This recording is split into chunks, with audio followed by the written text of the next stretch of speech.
Good evening, everyone. Was you waiting for me? No, but that's like magic. I was like, oh, that was perfect timing. I was like, I thought I missed everything. Guys, welcome to What's up, another everybody? episode. Happy Tuesday. Happy Tuesday. Happy Tuesday, everybody. Sorry, I'm super duper late, but I see I didn't miss too much. Let's see. Man, I was thinking about it. I was like, I haven't been online for this 3 weeks. Last week was in person. The week before, the last 2 Tuesdays, I had gigs. I had shit I was doing them Oh last. yeah, you wasn't on the last time we was on. We had a good conversation too. Y'all did, and we took discipline into our in-person last week, and we don't really stay on topic a whole lot, I don't think, but we still had a really good conversation. Right. But last Tuesday was good. This month's Tuesday, November, we will be back over at Brent's place. And then hopefully for December, we've got a really interesting December location, and maybe like a holiday party or like an end of the year party or a something that we'll do for our December last Tuesday for freethinkers. So obviously stay tuned for more details about that. But next month we will be back over at Dirty Glove over at Brent's truck.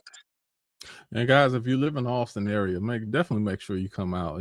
Please do. It's very interesting to me. We have like 2 different free thinker groups. We have an online group, and we have an in-person group. So we have a whole different group of people that come in person that you'll never see online. So and they really do not come online. Our people that come in person, you would never know that they even, you would never even know they were around if you didn't see them on the last Tuesday. So it is cool. I really do. I love it. I'm glad that we went back to doing in person. I'm grateful Brent, offered us a space to at least kick it off and, let's make some magic happen and see what we can do together. Like when I tell people still today, what we do and kind of what it is, and they're like, oh man, y'all meet in person? Like nobody does that anymore. And I'm like, yeah, that's how we started, man. So Tuesdays in person is just, even if you don't care about the topic or even know what the topic is, just come and talk to adults who just want to talk to other adults. It's a great opportunity to just talk to open-minded, deep thinking, interesting, curious-minded adults. It's always great conversation, and you're always going to meet somebody that you're like probably never would have met had you not been in that same space. It's a great space, man. It really is. Right. I can't say it enough. And I've said this before. One thing that I love, whether it's in person or through social media, I love when I know 2 different people who have no association with each other, and then I see them interact with each other, absent of myself. Like, oh, you did some small part in helping introduce a connection. So I love when I see you posting on another friend of mine's page or something like that, and I'm like, oh, that's so dope. I love it. Yeah, like when you see, there's family members of yours that I've obviously become friends with on social media, and people from your hometown that I've become friends with on social media. So, and same thing, there's sometimes I'll see people that I've never even met in person who are my exclusive social media friend, who another friend that is also an exclusive social media friend is liking on their shit. And I'm like, damn, how did y'all, but it's always, I believe everything happens for a reason. I don't believe there's any, connections that are coincidental. So it's just a great space, man. Don't let us intimidate you. Don't let the topics intimidate you.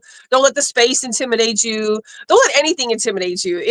There's nothing to be. The only thing that's maybe intimidating is it's dark when you pull into the parking lot to park. That's it. Like otherwise, there's nothing that is intimidating about our what's intimidating for a lot of people. What I learned is what's intimidating for a lot of people is 95% of what we do is just on the fly.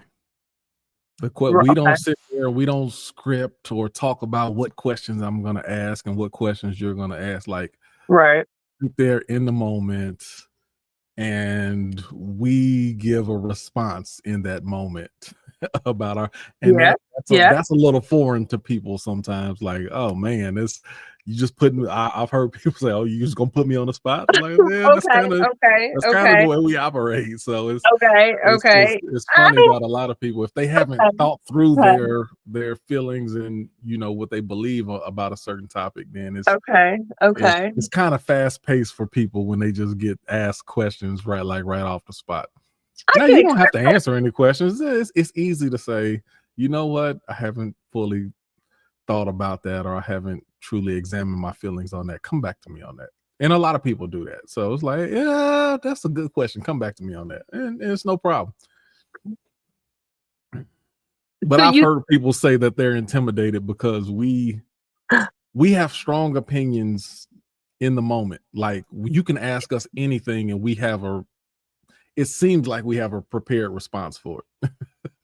So and I can obviously see that being, maybe a little bit overwhelming for somebody who's not sure what the topic nature may be or anything like that. But so with that being said, then, I want to obviously acknowledge and and give, a little round of applause to those who have just been like, screw it, and jumped in and wasn't sure what to do or how to do this.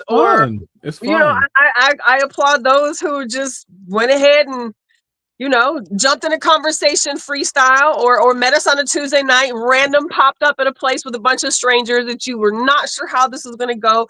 Kudos to those who have done so then, because if those things intimidate you, hopefully coming and seeing that it's not even like that. You know what I really love? People who just jump straight in with their chest out and they don't even, like Anna. The first time she came in like guns blazing. I'm like, okay, she did. And you gotta love that, because where else can people really feel like you can walk into a room with a bunch of strangers possibly, and you could be super passionate about a topic that you don't know how everybody feels about. And oftentimes that's a scary space for a lot of people, and people don't usually, be as transparent maybe, as they would. So I love when I see people come, and we've had a couple in persons. There's a few men that came that you knew, who, like, especially the one guy, he was like, I've been needing this. Like, this is what I needed in my life, like this space with these people. It's just great. There's just no way that you can call Tuesday anything other than it's just a great space, man. So what was interesting,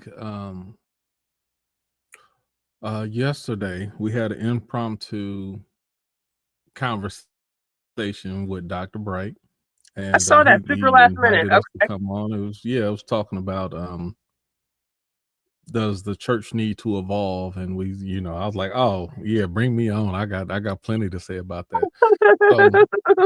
So for those who don't know, so when I get around people like Nikki, then I'm more of a church apologist. But when I get around people like Dr. Bright and other pastors, then I take a different I jump on a different side of the fence, because I like to speak on the side that's not being spoken for. But anyway, one of the things that we spoke about as far as evolution, I said the times for people just sitting down listening to someone speak, that time is fading away. You have to be interactive. You have to allow people to voice their opinions, their thoughts, interrupt, ask questions, so forth. And if you're not in a setting to do that, then at least you do have to make sure that you are speaking to all sides of the argument, the conversation. You just can't speak out of your narrow-minded, opinion and think people gonna sit there and listen to you, because you're already showing that you don't understand their plight, their side, their questions that they have. Okay. So anyway, what I was saying that because I know that, like you said, when you meet in person, when you meet online, when you meet in forums like this is an opportunity for you to voice your opinion, your thoughts. If you disagree, we don't stop you. If you disagree with me, like, oh yeah, well, Q, I think you dead wrong because, okay, I'm listening. I want to hear it. Right. Me and Nikki rarely agree on a lot of stuff, and we don't hesitate to say, well, the reason I think you're wrong is because X, Y, Z. Mhm. And I think that's necessary in today's society because we are in an interactive society. Social media is interactive. Even if you can't get on certain podcasts or discussions, you can go back and forth in the comment thread with other people. Like, Right. there's your voice, you have the ability for your voice to be heard on some type of level. And one of my things about the church needing to evolve is you got to make sure that people's voice are being heard. I remember a time that there was, when we were meeting in person every week, there were sometimes like I was like, my free thinkers meetings have more participation in some of the Bible studies that I go to, Right. because people are looking, they there has to be interaction. You just can't talk to people, then you have to talk with people nowadays. And that's one of the things, and that's one of the conversations we'll dig more into later on. I think next week we may be talking about evolution, but we're just talking about the way things evolve. Things got to be interactive now. You just can't sit there and give your opinion, and people don't have the ability to speak their piece as well. Okay. I like that. I want to go back and listen to y'all's conversation before we talk need about to. that. You really need to, Nikki.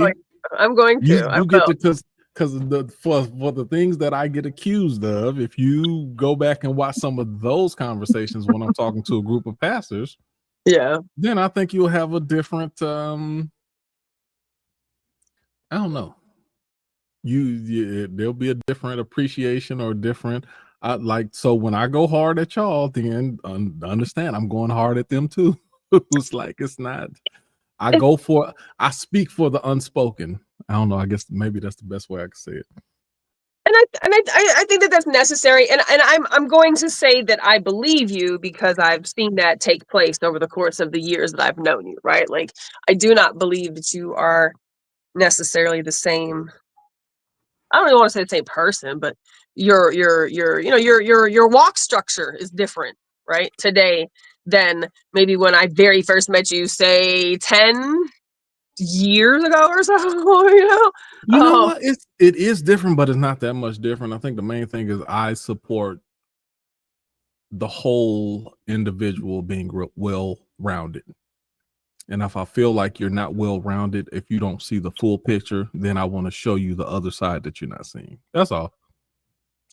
Well, when I say not the same person, I guess I just mean as a person continues on a journey for 10 years, no matter what that journey may be, there's going to be an outcome that's different, right? As time goes on, it's going to look different as time continues on. You don't stop the journey, you continue on with that journey. So in seeing that journey just continue to expand or grow or change in the spaces in which it needed to change, I believe that. So I'm super curious to see how you took that position in that conversation, because y'all didn't invite me to the conversation. So now I'm super curious to see how that went, because I do know that you try. I do know that you try, and I do know that within the confines of what you believe, what I'm sure where I'm sure that you think evolution should take place is probably really relevant.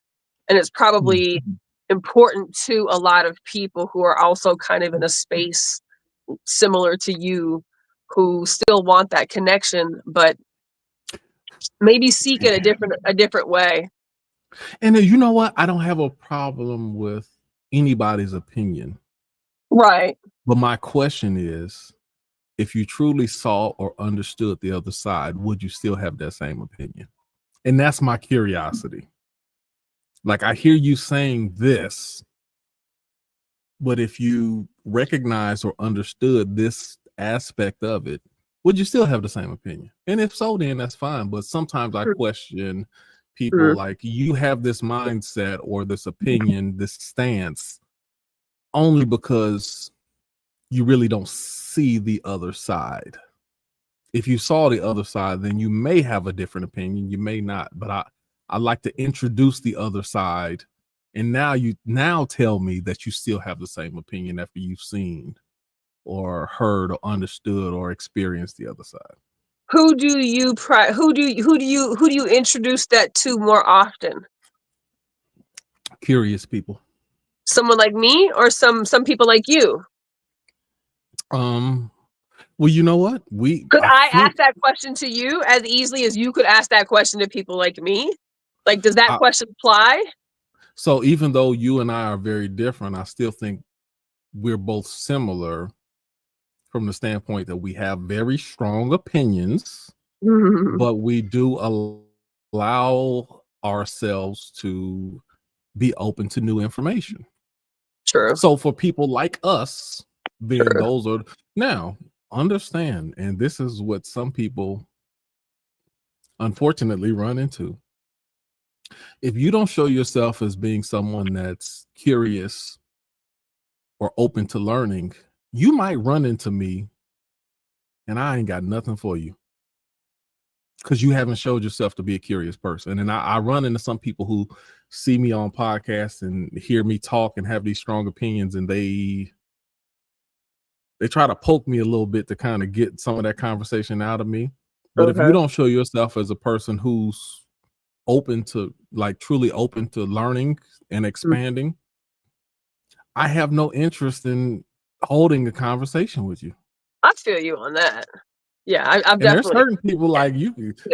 It could be the most dumbest, ratchetest, non-productive conversation, and I in my mind, I could think of 20 different reasons why both of y'all are wrong in this conversation, and I won't say a word. I'll just sit there and relax and puff on my cigar because I don't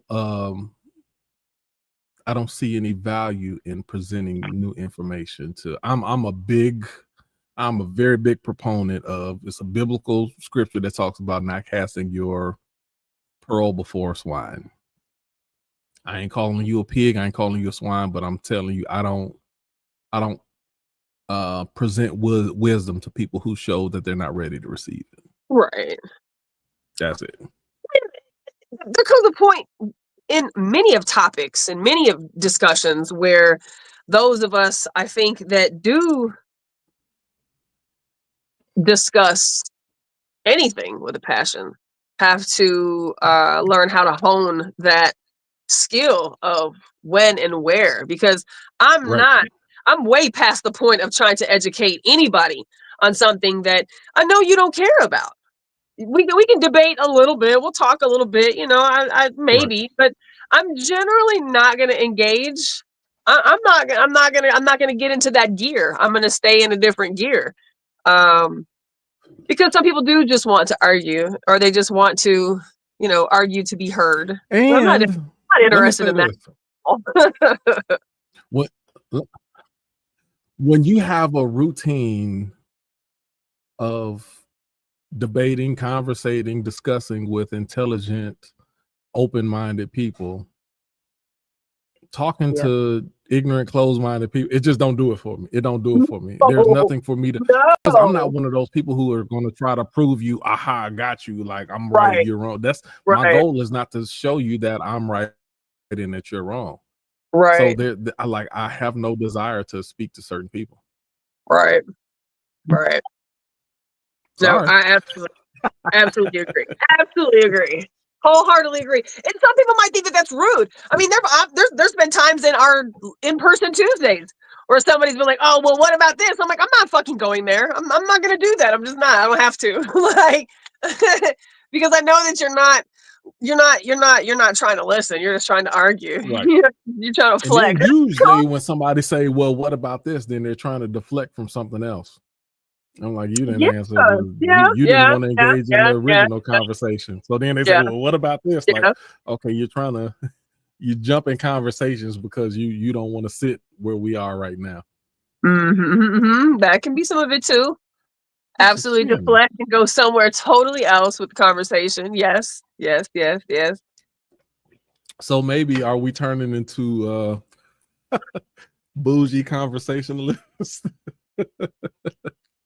No, I don't want to say bougie conversationalist, but I'm asking the question. I don't know. I'm getting more selective about who I have those type of conversations with. I think that that's a right that every person has, right? I think that any person, I think that's a right that every person has, whether you're old, whether you're young, whether you got a lot of knowledge or you don't. There's a lot of things that we have 100% control over, but who we engage our energy with and into, and who we let take from us, we have control over that. And if it's a conversation that's just an absolute dead end, I'm not doing that today. No, I'm not.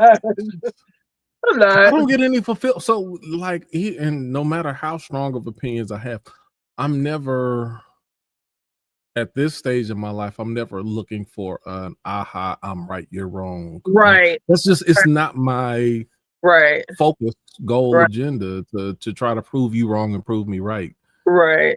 So because of that, it's like I don't have to go into those conversations because they don't do any type of fulfillment for me. Right. Well, and I guess for me, I know that my positions probably aren't going to change a whole hell of a lot, depending on the nature of the topic, right?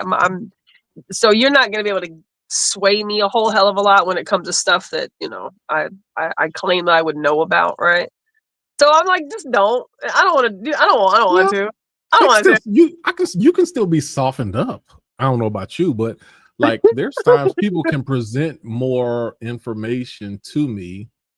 It doesn't change my opinion, but it does take a notch away from the definitive attitude that I have toward my opinion. Sure. Do that make sense? Sure.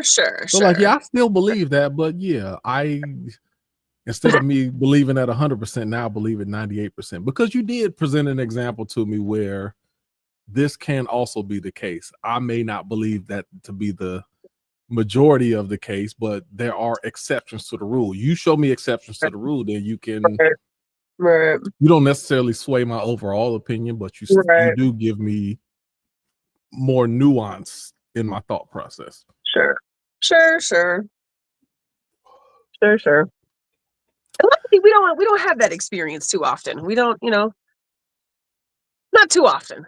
Not in our space, anyways. Do we run into that often? It's not uncommon in other spaces, where there might be some conversations where people like to, poke the bear and see how far they can go, or see what a person knows, or Do you think there can be conversation fatigue, like when you speak to certain people too often and you already kind of know their thoughts to some degree, and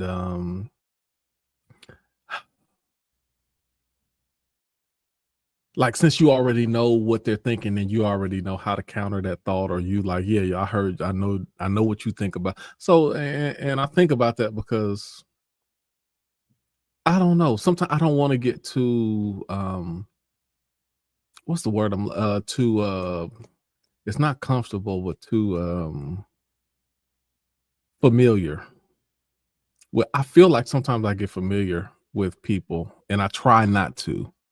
Like, okay, after I've had 1,000 conversations with you, Nikki, I kind of know how you feel about certain things. And before you even say it, then I already know the response I'm gonna give you before it come out of your mouth, because we've had, if not this conversation, we've had similar conversations. So I kind of got an idea how you generally feel. I don't know. Do you think that what do you mean by conversation fatigue, though? Where does that come into play? Because I've heard that be used in other things, so I'm trying to line it up. So in conversation fatigue, then it could come to a place where you don't listen with the level of detail that you should, because you already feel like you know what they're going to say. So one of the things, I'm a That's chess kinda what I player. thought you were. I'm a chess player. That's kind of where I One thought of, you were going. Okay. one of the things they tell you when you're playing chess, it's really not good to play the same person over and over, I've heard that. because Okay, I've heard that.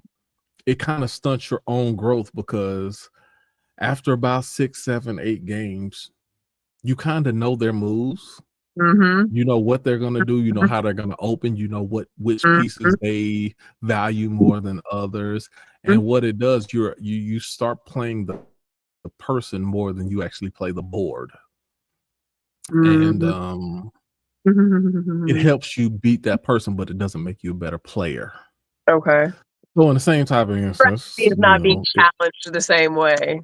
right. So if I'm already looking how I'm going to respond to you versus listening to you, if you're not careful, it can stunt my learning and understanding growth, because I already feel like I'm kind of responding to you and not responding to the topic itself. So I kind of feel like, and that's why I wanted you to clarify what Right. the fatigue part looked like, because I kind of thought I knew what you were asking, but I wanted to make sure, because I think for me, I don't think maybe I get conversation fatigue with people, because for me, for like the last 30 years of my life professionally, right? Like being in a counseling profession, being in a helping space, being in an environment where you're trying to give somebody something that they might not necessarily want, but there's some things in their life that say that I might need to change some things though. And these people might be able to kind of help show me some tools to get me to maybe a better place, right? But I don't really know if this is what I want to be doing. So because I've been in a position where I've had to find a way to feed people information that don't want it in a way where they'll still take it and maybe hang on to it, right? But nonetheless, it never made me, it never made me give less. It never made the message that came out of my mouth, no matter how many times I regurgitated a lot of the same stuff. It never made it any less brand new. It never made it any, you know what I'm Well, saying? your message, yes, but do you still No, but what receive I'm or take saying, in the information the same way?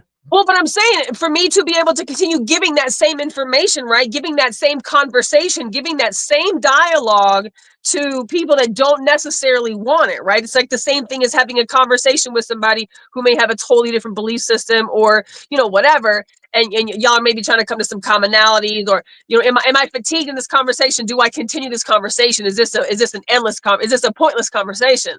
And a lot of Right. people go, oh, well, if you're in a counseling profession, or if you work with certain populations, or you talk to certain people, or you deal with certain groups, it's pointless. You can't get through to XYZ, right?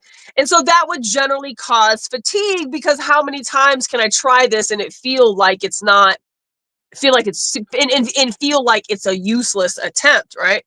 But I don't feel like I experience conversation fatigue with people, because I'm okay with like being able to go the distance in a conversation with folks when it comes to information or dialogue that maybe they don't feel the same way as me, or as strongly as me, or knowledgeable as me. But what I do get fatigue on is just the energy fatigue, right? So like What do you if mean by that? well, if you start to engage in a conversation with somebody, and you can just obviously tell that they're not engaged, they are not active in the conversation, they Oh, are I'll not. stop immediately.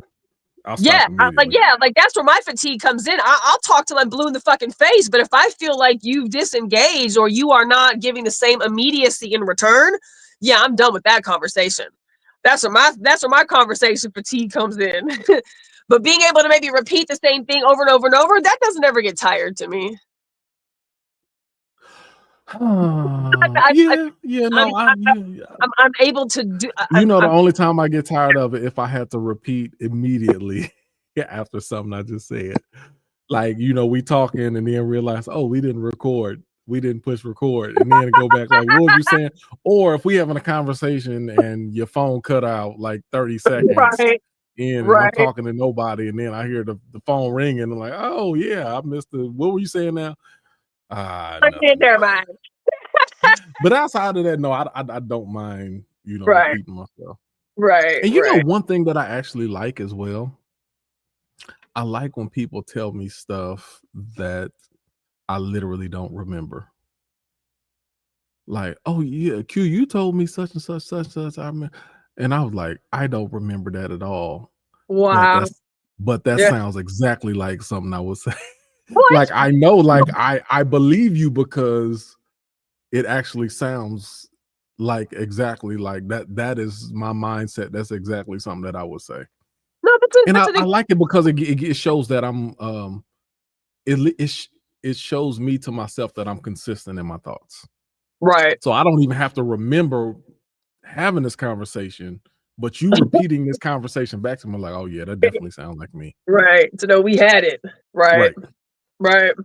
No, I love that. I mean, I've definitely been in, situations where somebody has said, this is what you said, and I don't remember it either, but it's very flattering, right? Right. Like I like, I'm always honored when, somebody spits back something that I've said, especially when I don't actually recall saying it, but Right. I know it was important enough that they remember it. Right. Yeah. That is, ooh, I love it. I love Yeah, it. they remembered. Yeah. Yeah. So, Yeah. it's things like that I don't know, that maybe it's things like that I feel like contribute to why I don't think I get conversation fatigue. Like I because you never know at what point that conversation becomes the fucking light that goes off, and it's Right. I don't know. I can unplug real quick, but we can go the long mile too if you want to. You know what I mean? But you know what? And also, even sometimes I repeat myself a lot, and I'll say some of the Yeah. same things that I said. But it's also one of those things that, as I'm saying it, either I really believe it, or it's interesting when my mindset changes. And I Okay. find myself saying something different. I'm like, you know what? 5 years ago, I would not have said this at all. I had a totally Yeah. different thought Yeah. process about that. And it's interesting to me when I see, quote, the evolution of my thought process. Yeah. I like to see that too. Yeah. That's always cool. And so for guys, for all of you listening, that's why it's good to have conversations and put your opinions out there. Because you also give yourself the ability to see your own growth over time. Right. See, so when we have these conversations, we had them in the basement at the coffee shop, we had them at Spinners, we had them online. All of this stuff has been out there. And then some people can say, I remember you said such, and I'm like, yeah, I did used to think that way. And because of the information and the conversations we had, I think, or life experiences, I think differently now. That's a wonderful thing when I think differently, because in most cases, then it's a sign of growth. Right. Right. No, absolutely. I agree. Absolutely agree. Okay, so we got like 27 minutes left. All right. Do you have anything on we didn't get to, we just start talking and we didn't get to pick a post. Do you have anything that stood out to you on pick a post that we could briefly discuss? I mean, there's a lot of stuff on there, really. Like if you're on, if you're following us, like go to the Facebook Freethinkers group page and just look at the conversations And let me say something too. Like our freethinkers people, y'all done got deep. Like it's I was looking on some of the stuff. It ain't like a quick conversation you can have. You actually got to read into it and do some research on a lot of this stuff that people post. I'm like, oh man, I really got to look into this before I can have a full opinion on it. So some of the stuff that I was looking at, I'm like, oh man, I have to actually look into this more so than just, it ain't just headline clickbait that you can look into. You gotta a lot of this stuff you really gotta kind of do some research, and that's a good thing. And whether we can or can't do anything about anything, or whatever the case may be, it's just there's it's a great space for, not even, I don't want to say news, right? Because we do talk about some of the current events and things that are taking place, because obviously we talk about how these things affect our lives, but we don't get into like the nuts and bolts of current events, right? But we get into like, okay, well, right now this is happening on the news, but what we get into is what's happening underneath that we want to actually be focusing on. Yeah, of course, what they're saying on the news is important, but look at all these other things that we want to enter into this conversation. So there's a lot of great conversations in there, and there's a lot of shit happening, in our I don't even want to say our country, but shit, in our planet today. the entire, we'll say globe, because that's everybody likes to use the entire globe. There's a lot of shit happening all over the place. You ain't want to use the word globe. I mean, that's what everybody's comfortable with, is globe. So we'll say globe. Is that what is the definition of a globe? Is that a round sphere? Globe. Yeah, I'm sure the definition has something to do with roundular, circular. That's funny. A lot of shit happening, and to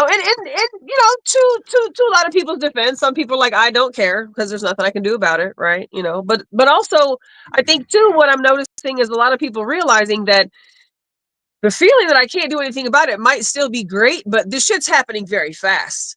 So it's no longer, oh, this is all this crazy stuff will happen after I'm dead and gone. No, this shit might happen before you're dead and gone. I'm just hoping that it happened after I'm dead. Like, I only got like 20 some years left. I'm like, man, go get me out of here before all this stuff happened. Yeah, but they're lightning. They're speeding up at the speed of lightning, the destruction of whatever the hell is happening, So there's just a lot of conversations. Jules is huge right now about digital ID. Yeah, digital ID. And if you're not familiar with digital ID, you fucking better find out about digital ID, because there are other countries who are not giving you the option. You have to opt into digital ID. And people say, well, what can I do about it? Well, that's what we need to figure out now, right? But you got to know. Do nothing about it. You can't do nothing about it. It's about to happen. I mean, I'm not going to say nothing. I'm not going to say you can fight. I mean, like, I could fight a hurricane, but no, there has. I mean, we ain't gonna keep in order to be able to truly fight, there has to be some mass collective, and we know that that's probably not going to happen. It ain't gonna happen. Probably not going to happen. I appreciate and respect people who fight regardless. Thank you. I don't discriminate, or I do not discourage people from fighting. I seen it was something. It was a little quote. One of my favorite TV shows, 24, that used to come out. And it was a long story in a nutshell, but the guy was sitting up there talking about why do you keep fighting this battle that you can't lose, that you can't win? Mm-hmm. And the guy responded, as long as I'm fighting, I'll never lose. Mm-hmm. And that's that is a true statement. You can be losing. Mm-hmm. You can be fighting a losing battle, but as long as you are fighting, you haven't lost. That's true. You can't tell somebody that they lost while they're still fighting. No, I'm still in the game. Right. It ain't until I quit or I give up or I'm dead is when I lost. But no. Yeah. As long as I'm fighting, I can never lose as long as I'm still fighting. I was like, that's a fresh line. So for the people who out there here, Stu, me and most people may look at you like you're fighting a losing battle, but as long as you're fighting, then you ain't lost. You can never lose as long as you're still fighting. Mm-hmm. I never forgot that. That's a fresh line. Mm-hmm. I like that. It's true. Mm-hmm. And I think that those that are in relationships with fighting, whatever it is, right? Whether it's, boycotting or canceling or whatever the case may be, whatever your moves consist of that you think are making a difference, doing them, right? Like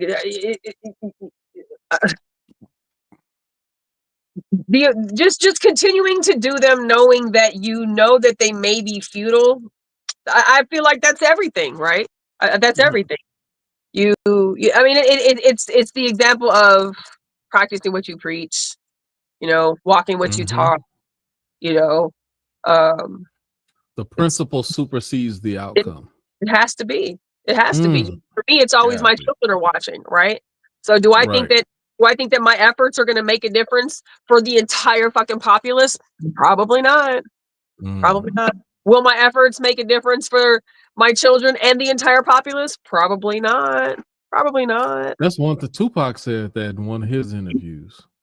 He said, I won't be the person that makes the change, but I can be the person that sparks the brain of the person that will make the change. And can show you it's possible.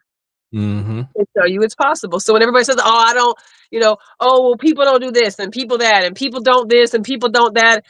But you're like, yeah, but I know this one girl, she does this, but she do this, but she really do this. And she, I mean, and if everybody knew one of those people, right, just makes it be like, oh, well, this is actually really, really possible, And I feel like we're going to come across more of those people, before our life is over, before we're in our 50s and 60s, because at the rate at which we're moving right now politically, we got some fucking unquestionable time coming ahead of us. And we are all going to be put in positions, I think, that none of us are necessarily prepared for, but some are going to be able to respond better. 20 more years. One thing that one thing that threw me off. I'm looking at all of this stuff with the current presidency, and oh my God, it's you can't even wrap your mind around everything that's happening at one time. There's so much. I'm sitting up there, I'm thinking like, when is this gonna be over? Like, dang, when we gonna? And I'm just thinking about. I'm like, is we still like in the first year? Like the first year and a half, right? Right. I'm sitting there like, golly. I'm like, when is the next re-election coming up? And it's like, well, we only like we're 26. When did it start? Like, are we? What you said? We're a year and a half in? No, I guess it was January, right? Was it January this year? January was a year. I think January was a year. Was it January? So are we coming into the second year of the first year? I didn't fucking vote. I don't know. Let me go to my. Looking like we not even close to no re-election. Like we ain't even halfway through all of this. 2024. It was 2024. So it was last year. He was inaugurated. You said he was inaugurated January 2024. Is that right? Hold on. Inauguration day 2025 was January 2025. So yeah, we voted in November. So we not even a year. Oh my God, we not even a year in. The first fucking 11 months. Like 137 things, major events that didn't happen, and we not even a year in. Yeah. Well, they said the new first was horrible. That is, oh my God. So this is. So when I ask people sometimes, like, I work with different employees and I set up benefits for them, life insurance, cancer policies, things like that. So, I sit down and talk to people. I see the history and like, oh, okay. And, okay, when was your hire date? Oh, 2016. Oh, wow. 10 years. So then my question is, hey, has this been a quick 10 years or has it been a long 10 years? And when time flies by, then it's like, okay, well, they really treating you well, doing good. Time is flying for you. Mm-hmm. But when they say it's been a long 10 years or a long 2 years, I've been here since 2021, and it feel like I've been here for 10 years. That's not a good sign. That means it's constant drama, a whole lot going on, and you feel like it's speaking to how you are aging. Because it's always right, because it's just always drama. So it's like, I feel like he's been in office for like 3.5 years now. It feels like it. It feels like it, and it ain't even been a full year.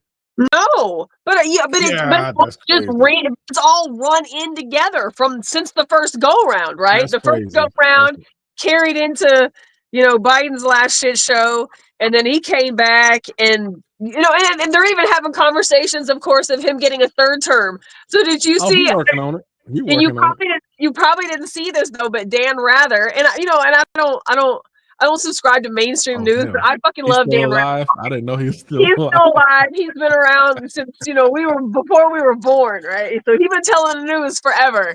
And every once in a while, you'll still catch one of those good old white reporters who been around. You know what I'm saying? Been reporting since well before our parents were born, who has Right. seen the change in humanity over the course of 30, 40, 50 years of reporting, right? You'll still get one of those people like Dan Rather who will sometimes just kind of like sneak out his I don't give a fuck what you think opinions about shit and not be worried about ABC or NBC or MSNBC being behind him for what he says. So he said something just recently. I shared it on Facebook, and it was about Trump wanting a third term. He goes, so does that mean Obama can He's run? 94 years old, by the way. I was like, wow. Right. I was like, damn it. But we technically have 3 years left of this shit show. And think about how much has happened in the last That's 11 crazy. months. So yeah, so That's thinking digital crazy. ID, or thinking that things like digital ID, and when we post stuff in there about cashless cashless society and not supporting cashless society, all these things that are kind of some of the hotter topics that are taking place in the Freethinkers group page right now. These are things that very possibly, highly likely, going to take place very soon, super fucking soon. We did a Black Mirror. We did a Black Mirror series like what, 2 years ago, maybe a year ago, We need to and do that. We need to do that again soon. But yeah, but let's go. at that time when we did the social credit episode, what was that? What was the topic? What was that episode? The social credit one. Do you remember the Oh, name? nosedive. Yes, it's Nosedive. So called nosedive. when we did Nosedive, you know, Mm-hmm. we should even go. We should go fucking redo that one, right? But we can go back to that conversation. And although I'm sure none of us said it would never happen, I'm sure even a year and a half ago, whenever we did that conversation, we were like, it's gonna be a minute. It's gonna be a little minute. It'll be a minute for like slowly Right. but surely, some Right. little here and there, but it'll be a minute. No, I think it was UK. I think it's UK, and I could be wrong, so don't quote me on this. You can Google it, and you'll figure out which country it was if it's not the UK.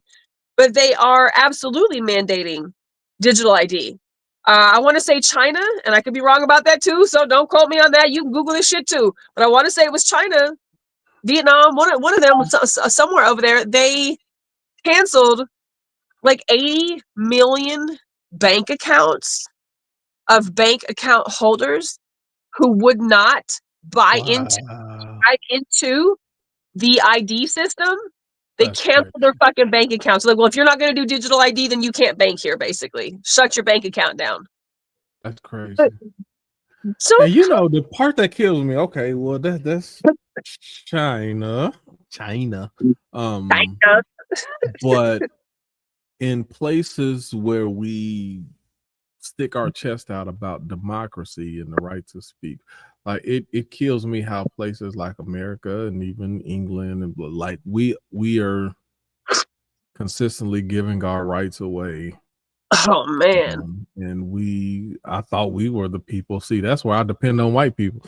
Because I'm sitting up here like, hey, we ain't never had rights, and our rights has always been borderline being ready to being taken away at any point in time. But I'm like, my white brothers and sisters, they gonna stand up against this stuff. They not gonna stand for it. They gonna be like, no, you're not taking away my ability to blah, blah, blah. And I'm so disappointed in white people right now. Y'all letting this stuff happen. But I never thought I'd see today where y'all just allowing this stuff to like what? It's easy. Y'all was my last line of defense. No, patriots have disappointed all of us. Ooh, When they started, like they not gonna allow this to happen.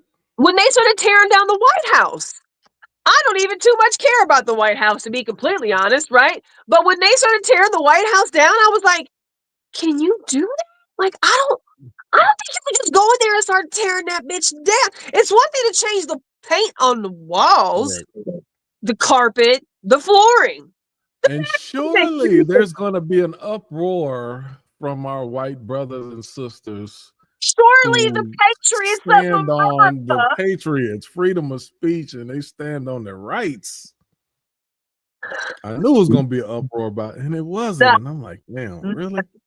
Nothing. Didn't care. So Terrible. disappointed. But they get mad. But somebody had said, but they get mad when they take them Confederate statues down. So y'all get mad when they take Confederate statues down, and when they rename schools from Confederate soldiers to, community members. Y'all get mad about shit like that, but they can tear the whole White House off the foundation. All of it gone, a whole side of it gone, and there's like, oh, it's fine. They could put a ballroom in. Not to mention, we're in a crisis, and no one's getting paid and shit. Fucking airports are closing down, and planes are crashing, and but she can have a ballroom. It's fine. It's fine. It's fine. Fucking insurance is $2,400 a month. It's fine. It's fine. I ain't gonna lie, Nikki. Your people are disappointed me on this one. I thought they was gonna stand up and put an uproar, and that. Well, what they need to do is change their goddamn income, their wage withholding. Stop filing your taxes. Stop paying taxes, man. Immediately, overnight. Immediately, overnight. So digital ID, yeah, that shit will happen whenever it comes time to happen, because people won't probably do what needs to be done for that to happen. But it's not optional, man. So the digital ID thing is that's definitely a hot topic over on the group page. I saw some. I don't think this was on the group page. This was somewhere my Facebook thread, and I seen it. This post, it was saying, "Watch your children," because it's a new thing coming out now where kids are posting their death date. So they will post online, yeah, I've decided that January 1st is going to be my last day on Earth. And there's a good number of people who are picking the day and deciding the day that they're going to end their life. Shut up. Yeah. They're drinking the Kool-Aid. I was like, proverbial Kool-Aid. That's crazy to me. I hadn't heard of that one yet. Yeah, I'll when I find the link again, I'll send it to you. It's pretty crazy, but they was like, hey, just post like, check on your kids, make sure you know what's going on with your social media, because it's become a thing now.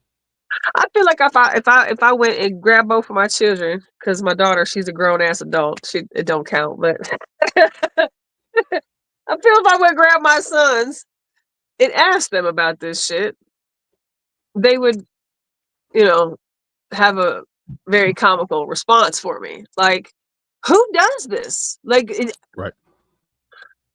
Wow.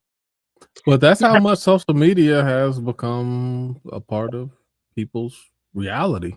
Oh, it is very real. Social media is. I am appreciative that as disconnected to social media as I am, my son is even. You know what? It's certain things you got to watch. My son is disconnected to mainstream, right? Social media. Now I had to learn there's some other underground stuff. Yeah, like, there is.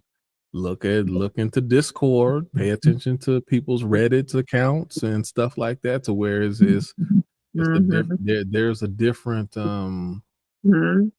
there's different programs where certain kids get on that's you're not going to just pull up a Facebook or Instagram page, but they own some they own the underground stuff. So you got to watch that too. Now my son does do more of the underground stuff, so I gotta check his temperature. You never know what they're talking about on there. Yeah. Being that, I've had to do that with mine as well, which for me as a mom, one is like, oh God, 2, I'm not a gamer at all, at fucking all. Mhm. So, like, that is such a foreign it's like walking into a Right. foreign country to me. Like, I don't freaking know. You know, so all I feel like I've managed to do is put the parameters up there for my kids to let them know what is real, what isn't real, you know, how Right. scary this shit, how bad this shit can actually get, you know. Because I hear about the Roblox things all the time, right? Like, and I know my kids like to play Roblox, right? But my boys are also now 15 and 18, so they're older, which doesn't make them, you know, that doesn't make them, you know, excluded from anything for that matter. But I know that they've Mhm. already been exposed to material on the internet that I would never want them to be fucking exposed Right. to. So I just have to Mhm. be realistic about what this conversation looks like.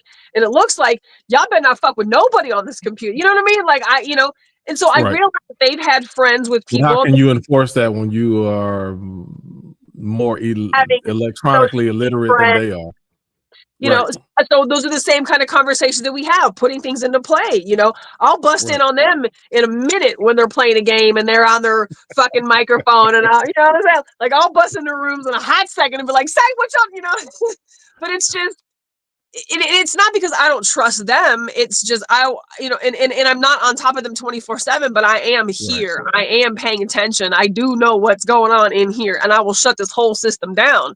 You know, so Right. they've been able to have friends on social media, and you know, they've even planned on meetups, you know, a couple different times, right? But Right. it's all Mhm. very controlled environments Right. and in So situations where what I try to tell people is it's a lot of stuff that you cannot control and right, you'll never fully know or right, understand. right, What my approach is, and God knows if it's the correct approach or not. My approach is to keep lines of communication as open as possible so oh, that um I'm always an option. yep, It's not just yep, okay, I know you got friends, I know you got different people that you talk to, but I want my voice and my opinion mm-hmm. and my thoughts to always be an option as well. So I appreciate when my children or my son, Mm-hmm. because he's of age, I talk to him. I try to. It's a slow process because kids don't talk a lot, but to know what's going on with their friends and to know the ins and outs and their spats and who you decide. Well, I'm not talking to this person no more. Or this person, like I want to be a part of all of that because I want my voice to be a prevailing voice. Mm-hmm. So when they are dealing with social issues or issues with friends or people that they know, I want my voice to be something that they pay attention to as well. Um, and that's the best you can, in my opinion, that's the best you can do. You cannot, if you think you're going, and this is a Black Mirror's episode that we didn't talk about. There was an episode where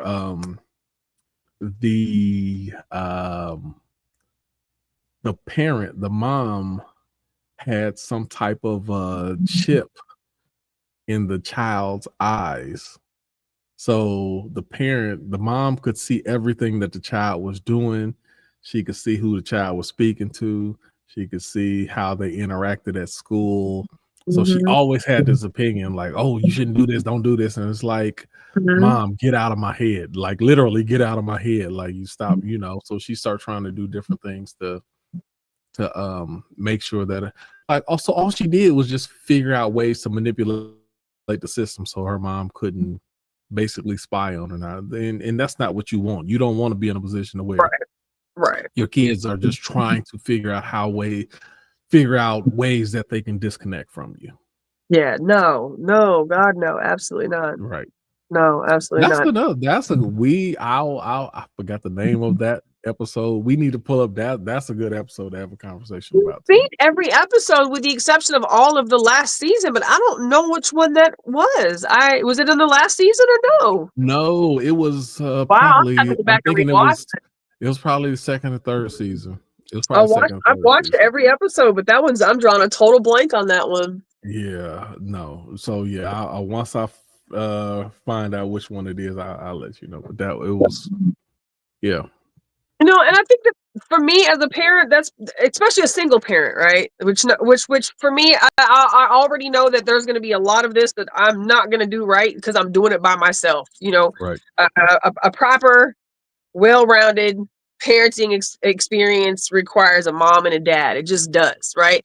It doesn't mean that if you only got one that you're just shit out of luck, but it ain't the fucking same, right? Two parents doing the right job at the same time is a magical fucking recipe for children, right? So like I already know this shit is hit or miss doing it by myself, but the one thing I absolutely know for a fact that just continues to help me continue to do my job is that I am that voice for my kids. I am the first voice that they hear.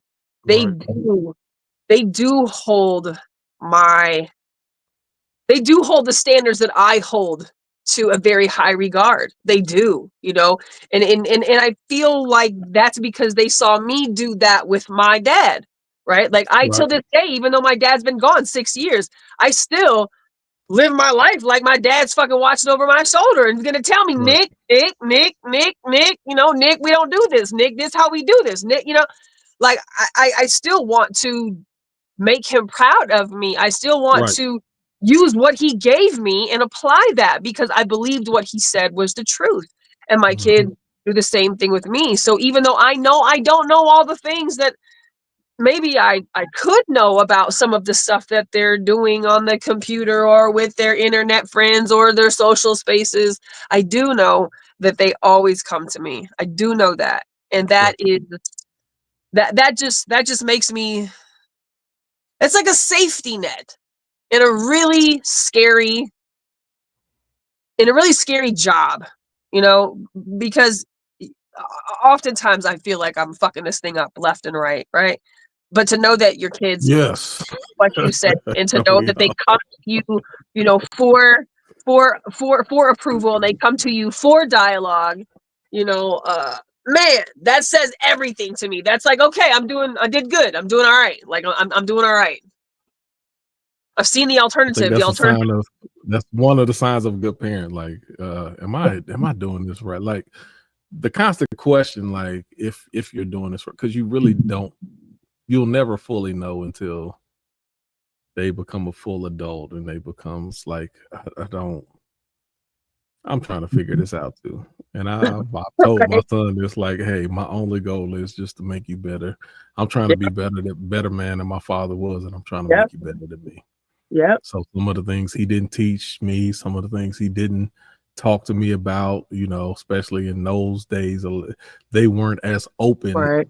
in Right. conversations as I am with you. So I'm trying to be Mhm. better with you than Mhm. them. And my father was great. I mean, Right. I have the highest respect for him. But the things that he missed out just because of his age and generation, I try to make sure I incorporate that with you Yeah. so that you can be better than me. That's my goal. And Yeah. time will tell if I actually succeed in it. Who knows? I think we'll be all right. Our kids gonna be all right. Our kids gonna be all right. I think I believe that I think they so. have the tools, they have spaces where they can talk, they have spaces where they can communicate, they have spaces where they can say things that we probably couldn't have said in those same Right. spaces as children. Like we've given them, we've given them so much more. But that's what we're And I supposed to take a do. That's what we're literally Switzerland supposed mindset. to Yeah. do. I say I take a Switzerland mindset. Anytime my son comes to me with anything, the fact that he came to me, Right. and there are certain things that I may not fully fully agree with. Like it was one instance. I can get into details, but he has some issue with one of his friends. But his friend is, my son is 16, but his friend is like 21, 22, and he was going through some problems. I'm like, well, yeah, your friend is a grown man now, so he got to do some stuff. So it's like, but I knew that was important to him as far as what was going on with that. So I was like, I spoke my piece. I'm like, well, I'll tell you, son. I know your son, your friend is still young, but your friend is grown now, so they have a different set of responsibilities than you have, and it probably wasn't the best thing for them to dump this type of information or grief on you, because you're in a position to where I'm not calling you a kid, but you and him are in two different realms right now, even though you're not that far apart, but you're still in two different realms. So anyway, my point was, a part of me was sitting up there like, as a grown ass man, don't be talking. But there's a part of me like, he's coming to me about, and the other thing is knowing that me taking that approach would not be productive, and then all it would do is produce a stronger desire for someone to stay connected, and I want to make sure, like I said, I want to make sure that they hear my voice. Right. So even though, and I understand, somebody 21, 22, yeah, they are grown, but they are still young, and they still trying to figure out their way. Well, I do try to keep a little bit of grace in there in this gamer world, right? Because right, yeah, it's just a little bit of a different world. Like and it's not something that I'm familiar with. This is just what I know over the years of having gamer children and knowing gamer adults. Like, right, but it is a little bit of a different space. So whereas my kids are extremely introverted and total hermits, and like I'm trying to, like, I see why parents do arranged marriages. I'm trying to find my son a date, like for this right, anime convention he's going to. Like, so I know that the internet thing is an easier thing for them, but I'm not oblivious to the danger, though. right, But we're also always together 24/7. right. Oh, 24/7. So I mean, you have to go check in on your kids. You have to check their temperature. You have to ask questions. You have to find out who they're talking to. You have to find out what they're doing. Like, you have to know. You have to know. There's just so That's, much happening today. You have to know. you have to try to know as much as you can. I mean, how many times One are of the girls coming up biggest, missing? Are boys coming up missing? Like, there's just too much. yeah, that's a lot. The biggest, if there's the biggest guilt that I have right now is, I feel like my son is a totally different person because of, so my son used to be, my oldest son, most outgoing person you'd ever meet. As soon as you meet him, he never like instantly make friends. I was like, you didn't get that from me because I was more introverted. But growing up, he was just, every time we go to the playground, he just talk to people, talk to everybody, make friends instantly. He was just a really outgoing person. And because of my divorce and all of the things that we went through, and him constantly changing schools, like he was in like 3 or 4 different grade schools. He went to 2 different middle schools. He's been in 2 different, like the constant movement and changing, I think has caused him to be more of an introvert. And I take blame for that, the situation that we put him in, because it's like, now he does have friends, but they're more online. He doesn't really interact with people in person as much. And it was like, I understand it, because it's like constantly moving, like every single year you're going to a different place, and it's like, But our kids also grew up in the midst of 5 years of fucking COVID too. Our kids and that went from too, yes, that too. because we went through our shit at the same time. You were going through your divorce. I was leaving my kid's dad. Like, so we leave these long ass relationships. It's tumultuous. We're trying and fighting our fucking life off to try to give our kids some normalcy of any goddamn sort. There's a lot of things that are obviously not in our control. But then COVID happened, and it was like, oh, nothing that you knew that was normal is going to ever fucking be that way again. So now, moving forward, the rest of your life, your school experience is going to be limited to a computer. Your social world is going to be limited to a computer. They're shoving you on a computer every fucking day, all day, every day. So not only does it also like remove the social aspect in the building, shit, it just makes me have to find friends online. Like I mean, you know, and I know every generation says things like, "Oh, well, you know, a generation before, the generation before, da da da." But no, the shit that our kids have gone through, in comparison that we live, these are two totally different lifestyles. I don't think that there was a whole lot I could have fucking done to have changed a lot of the outcome for my boys when COVID has been taking place the last 5-6 years. I was at I had no choice but to just say, you know what, 12 hours on a computer is fucking normal today. 10 hours on a computer playing video games, 18 hours on a video game playing, you know, that's normal. Right. It's not normal, but it is normal. Right. This is where we are. And I try so hard. I don't know how you are with your son, but I try so hard with mine to try to engage them and get them out and take them places and do shit. But they're like, yeah, I'm fine at home. I like to be out. And that's the one thing I do appreciate about my son, because in certain instances, I don't give him a choice. I let him do him, and when I'm like, hey, I don't, but I just be usually like, hey, we about to go. Come on, put your clothes on. We leave. Yeah. And whether we get out, whether we just take a walk, whether we right just bond or whatever, he's always open to it.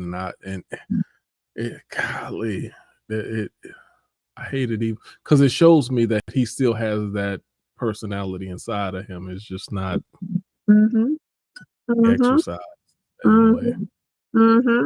And every time, like, it's like, all right, hey, well, hey, Dad, thanks for hanging out with me or whatever. Whenever I make him get out, it's like, hey, I was like, hey, well, thank you for being, open. Even though you ain't have a choice, you had to come out with me. It was like, right. It's always appreciation, but I don't know. Well, that's life. You do the best you can, and then at the end of the day, you say, I did the best I can. That's all you could do. Yeah, but I think that, I just want to spin off real quick what we talked about last week with discipline, but if this is where discipline comes into play, right? If as a parent, this could be in any aspect of life, but certainly in the parenting realm, right? When you're trying to, mold these children and raise these children up, give these children a successful game plan, you have to practice what you preach. So you have to be disciplined to do exactly what the fuck you say that they need to do, right? And so when you give them that ability to watch you practice what you preach, it makes it easier for them to fall in line. It makes it easier for them to receive those tools and then not just hang on to them, but actually apply them and use them, Right. And it's true. I have a daughter who's going to be 29 years old this year. It's taken until I had a mid 20-year-old kid for me to finally accept that I did do a good job. I did a good job, right? Like I questioned for all these years because you have to wait to see the shit come to fruition. You never know, for real. Like, please wouldn't fuck this up. And I still, I got a 15-year-old, so it's still in question. I could still fuck up somewhere. But I'm like, nah, he's got the other two, and then he's got me. Like, I think, we should be okay with this thing, but like, there's no such thing as too late, man. Connect with your children. Connect with your children. It's literally all you have. You don't have your business. You don't have your money. You don't have your relationships. You don't have your notoriety. You don't have anything. You have your fucking children. That's what you have. Your children.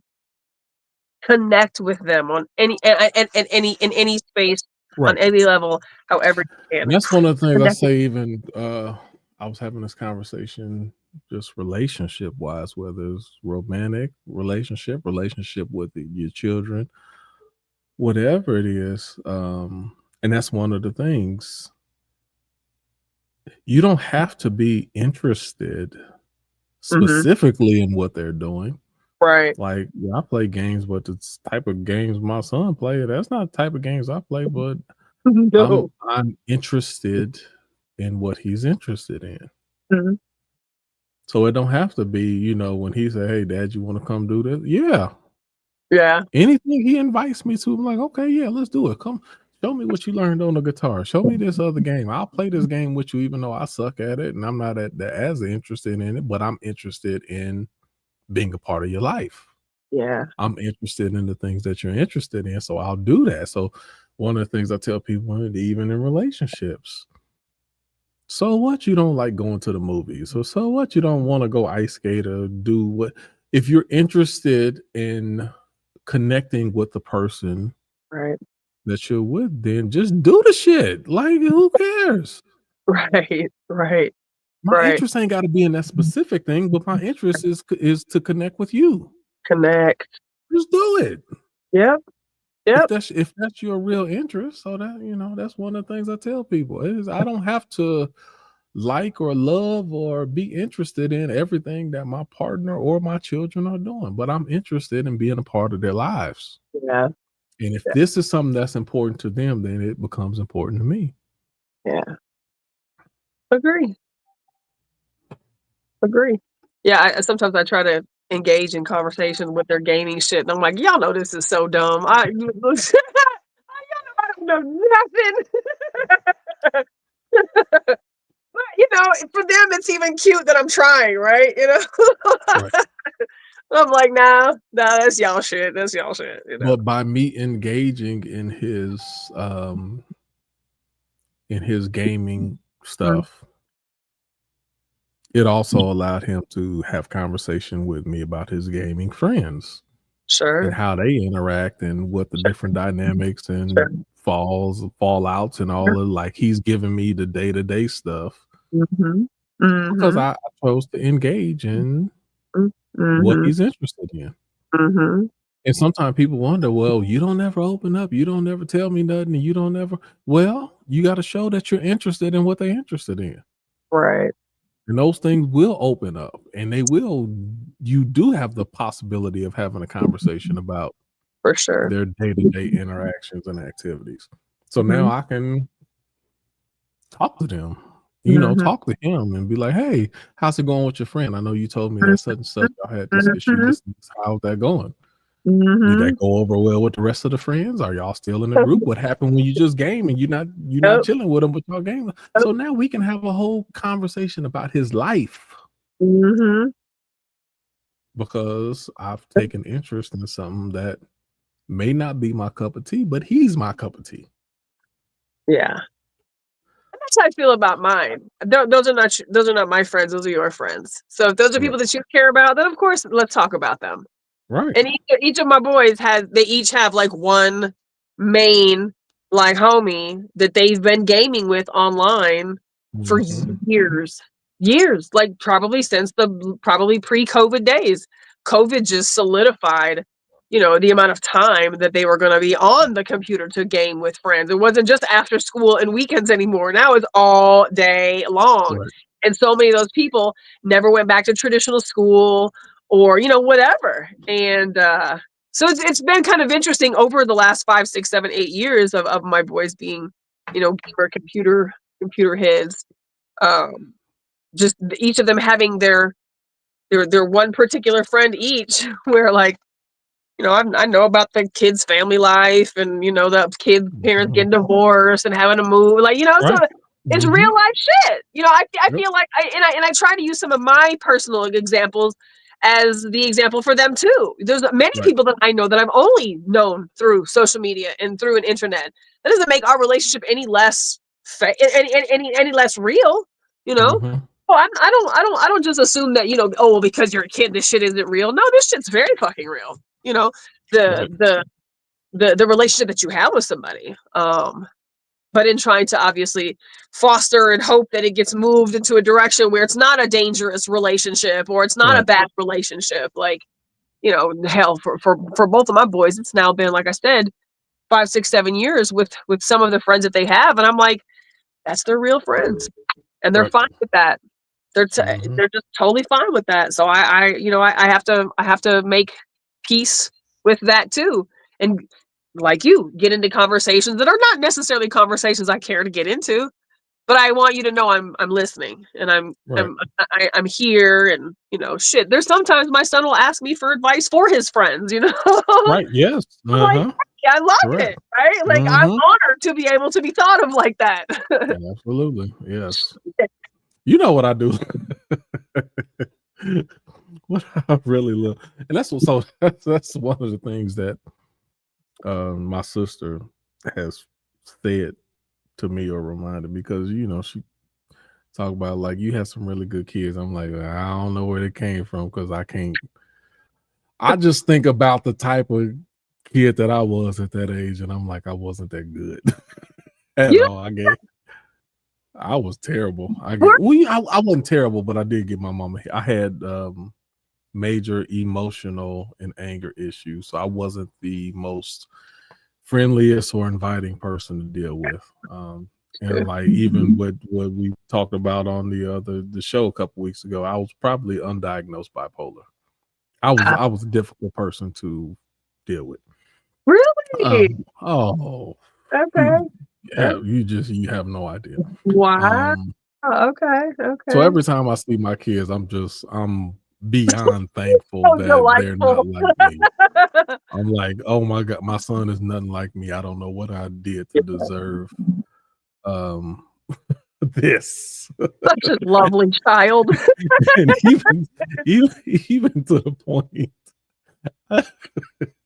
I just be waiting any day, like it's gonna come. He's just gonna spaz out and try to Oh. fight me, do something crazy like I did. I'll just be But waiting, like I'm like, he's the most nice, respectful, kind, thoughtful kid. I'm like, it's just gonna come out. I'm just waiting. It's gonna come out of the blue. That cue gonna come out of him at some point in time. But maybe, but maybe you gave him the tools in time to where he doesn't so, have to. that's what my Oh, sister said. Like, no, you have to take some credit for your kids being how they are. yeah. They they um they follow your example of the way that you operate. So, part of me is looking at how I was when I was their age, but the person that I am now, I'm happy that it's rubbed off on them. So anyway, I was talking to just one of the things, my son, he's such a free thinker. So even when he get back, whenever he get home from school, he has all these random philosophical questions for me. He just want to know, how do you feel about such and such, and then I go into a whole long dissertation about this, and then he talks what he thinks about it, and and that's what I love, because it doesn't have to be on topic for anything. It could just be Right, random, like I right, do. right, And right. he constantly presents random questions to me, and I just want to know what you thought about that, because I think such and such. So I'm like, yeah, okay. So those are a lot of the conversations that we have. But I guess I will. It's weird. I'll take credit for, I guess, the example that I put in front of them, to be open minded, to speak, not be afraid to ask questions, to Mhm, talk mhm, through the thought mhm, process. mhm. It's strange to me, but I appreciate it. And then when other people on the outside tell me, yeah, no, you have to take credit for being a good father, I'll sit in that. It's It hard is for me, but I'll sit in it. it's weird. It's weird to be told you've done a good job with your children. Right. It's Right. weird to be told that, but it's a compliment that, you can never get sick of hearing, man. I don't care about Right. anything, but to tell me that I've done a good job with my kids, man, thank God. Yep. That just means I put out decent people into this world, as opposed to the alternative, you know. But it is, we give them those tools, and that goes back to the whole practice what you preach. You know, I can tell you what to do, but if I'm showing you the absolute opposite, then I look like a fucking Right. hypocrite. As Mhm. opposed to, I can tell you what to do, and I can show you what to do, then I can Right. show you why this shit fucking works, and then voila, this is how the magic happens. As we're talking about this, and I know that we've talked about this before, like, we really need to think about, like, after the holidays is over, I guess, but we need to think about maybe just doing one of our free thinkers, maybe one of our last Tuesdays or something. I don't know, where we bring our age appropriate kids. You got teenage kids on up, you know, bring your kid with you. That's a good idea. I'm with that. That's a good Conversation with idea. the kids and the adults in the free thinker spirit of giving them a platform. Really giving them a platform to I let like that. That's a good idea. I really do like that. Yeah. No, I mean, you said your son's a talker. You know, my sons are not necessarily talkers, but clearly No, he's not a talker, but they're he's exposed to he conversation. opens up more towards me than he does anybody else, but he's not really a talker, but yeah. Okay. Yeah. Okay. Well, you said he was Yeah. a free thinker, so he thinks outside the box, obviously. Yes, he Right. does, absolutely. So I think that would be fun. I mean, I there's think that's a great idea. I like that. I like that. teenage kids, you know, or Yeah. teenage to young adult age kids where we know it will be age appropriate, you know, Right. and to where, you know, if they hear somebody cussing, it ain't gonna be like, oh shit, Right. you know, oh my baby, man, it's free thinkers, first of all. Right. But that would be cool. I think that would be so fun to No, make. I'm with that. I think that's Okay. one of the best ideas I've heard this year.